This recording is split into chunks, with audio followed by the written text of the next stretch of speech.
welcome to this very special edition of Leave Me Alone, I'm Busy Farming.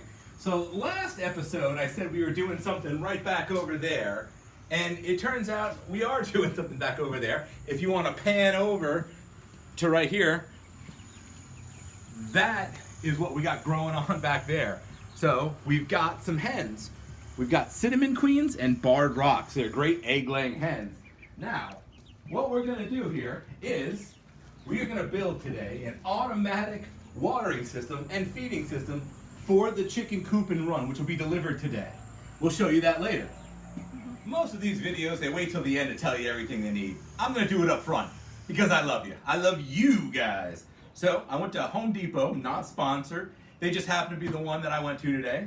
I got a 5-gallon bucket and lid. This is going to be our cistern, the water chamber that holds our gravity-fed chicken water system.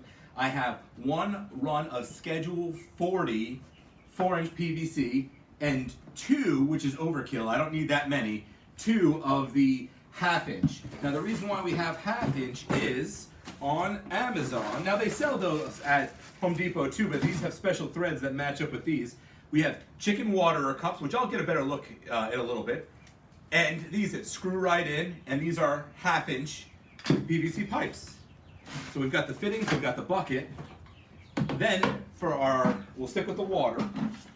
So for the waterer system, we have a coupler. This bulkhead union will go in the bucket right there. To do that, we will use this drill bit. It is a 1 1/4 inch boring drill. It'll hole out and that'll go right on there. Then coming out of that will be this. It is a ball valve. What's nice about it is if I ever want to do any maintenance, I can just close the valve and it'll stop the flow. I can unscrew it. Now none of this is under pressure, it's all gravity fed. The nice part about that is it should be fine with just the screws from all my research. So we've got a coupler, we've got a threaded to non-threaded coupler to hook it to the pipes. We have these, the T-valves that'll screw the water cups in. And I did the one-step cement, the water stuff. It's not under pressure, so it should seal the PVC just fine. Some Teflon tape.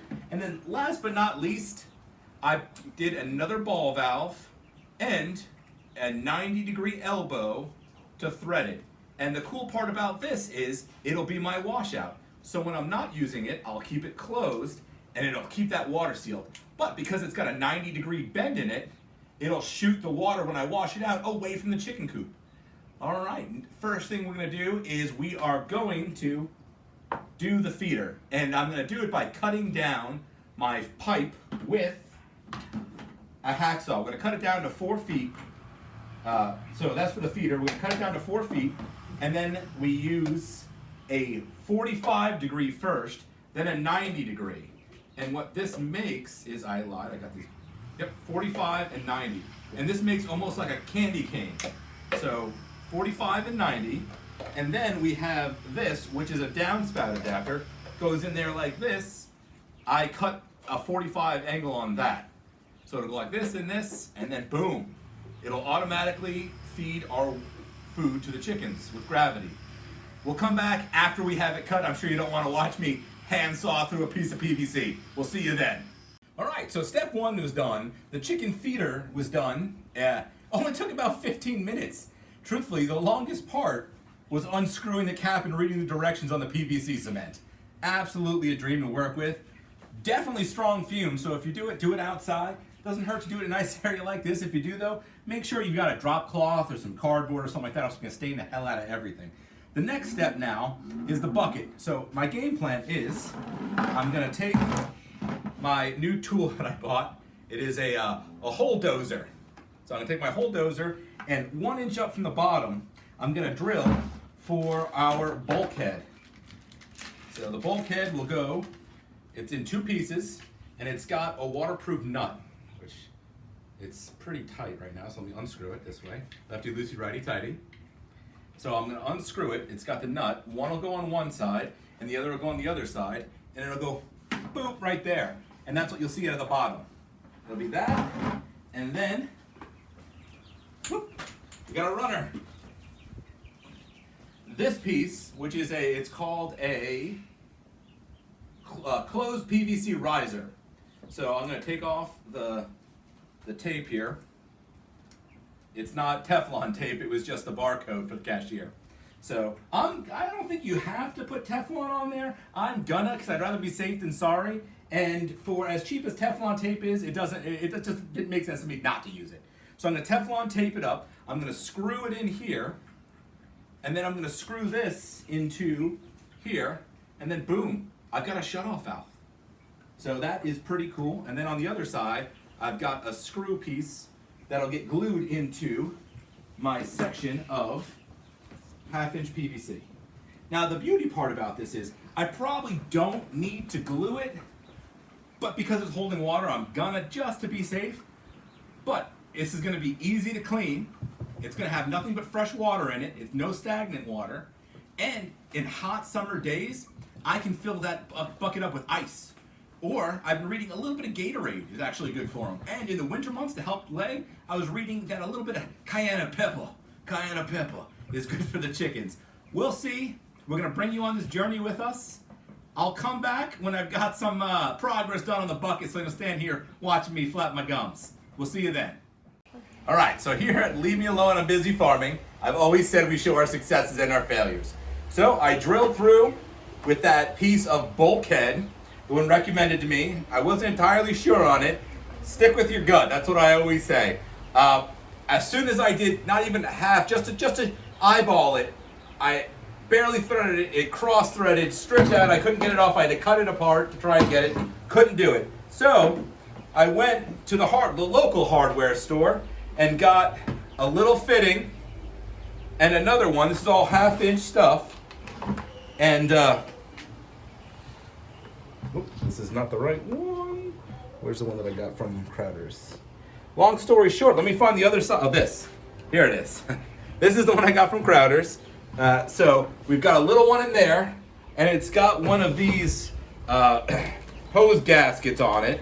That is what's going to give me the seal. So I got one on the inside of the bucket and one on the outside of the bucket.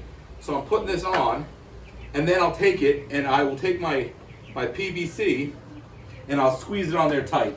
But what I'm gonna do to help slide it on there a little easier, I think I'm gonna wrap some Teflon tape around it. I didn't do that for the last time, and I think that's part of what the problem was. So I'm gonna pop this out, and I'll show you what it's like when it's all done. We'll see you then. Oh my gosh, are you peeing? What? No. I made a bucket. It's watertight, look. It holds water, and boom. No drips around the seam. So this is what I did. That conduit didn't work. We've got the gasket, the pipe, and on the inside, the piece that's threaded in the PVC. I took a hole, I bored it out. I didn't have the right size equipment this time, so I just kind of walked it around, and I made it, and we got a nice watertight seal. It's not under pressure, it's just gravity fed, so that should be more than sufficient enough. But check it out, on-demand water. Woo! All right. That's awesome. My next step is, I marked the pipe at 4-inch segments. I'm gonna cut them, and the 4 inches will go in between the T-valves. Let me find one. Will come in between the T-valves. I got more in this box. Here they are. Okay. So it'll be every 4 inches. Then we'll have a T-valve and a water cup. So, all right, we'll cut those, we'll get those fixed, and then I will join it to the system out there.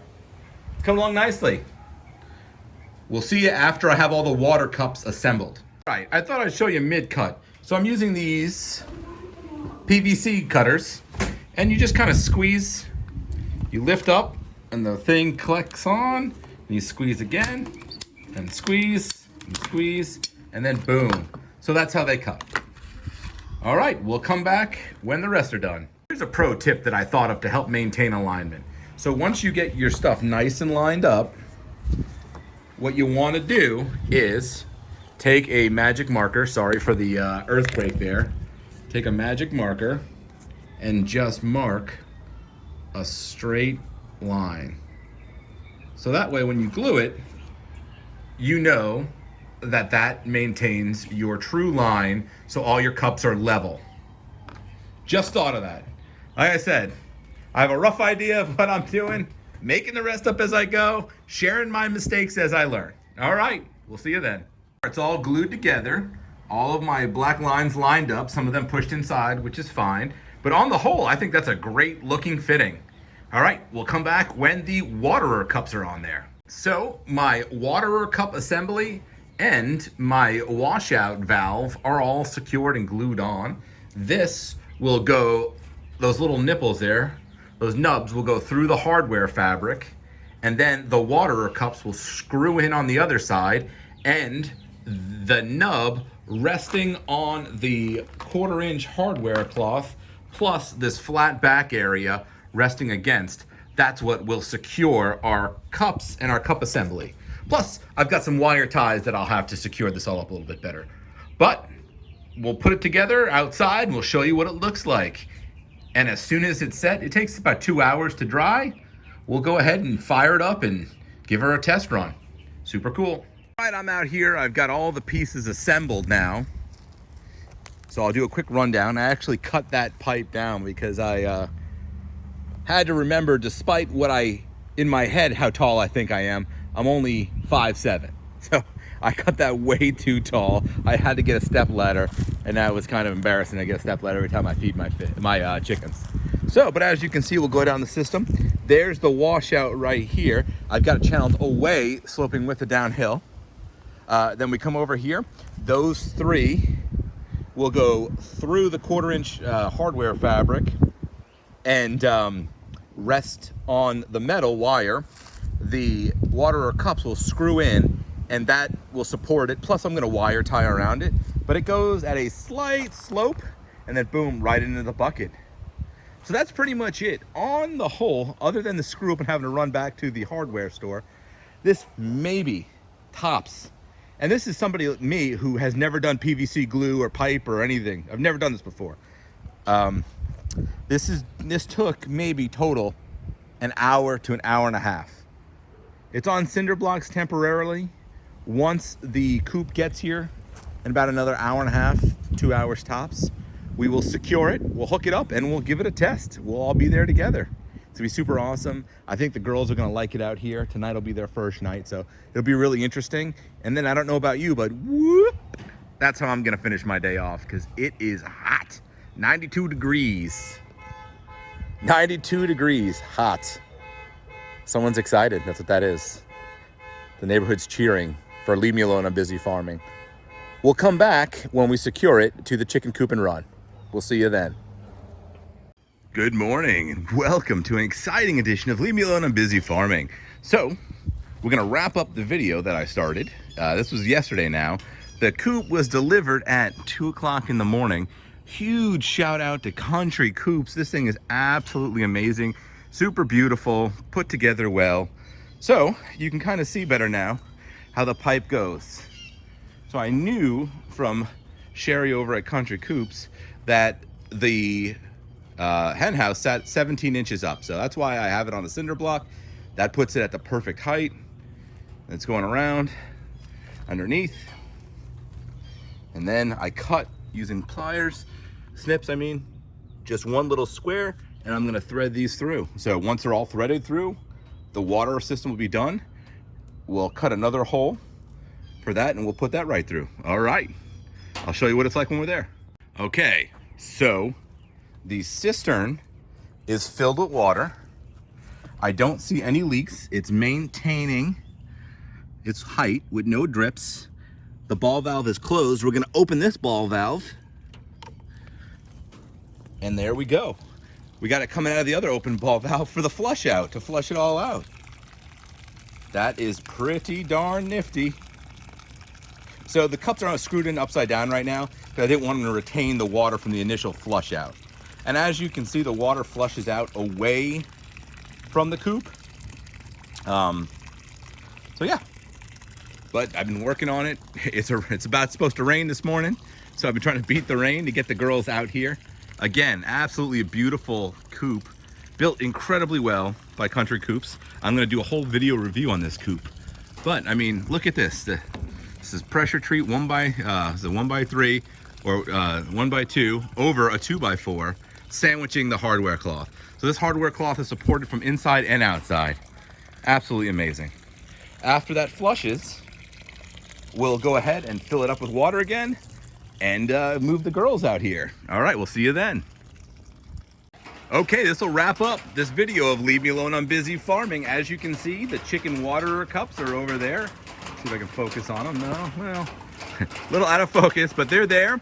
They're holding water. They're not overflowing. They're not dripping. My pipe system is perfect. There's no drips, no leaks. It's a little rainy. The food dish staying high and dry. I don't have any food in there yet. I still have their feed in their old feed cup. Because it's going to rain the next 2 days, I figure this is a perfect test drive to see how much water gets in there. Because I may swap that nut cap with just a cap that goes over it. So we'll see. So the best part about it is trial and error. I'll post an update in the comments on this video as well. Let you guys know how it did. And as always, remember, if you need me, you need to leave me alone because I'm busy farming. Say bye, chickies.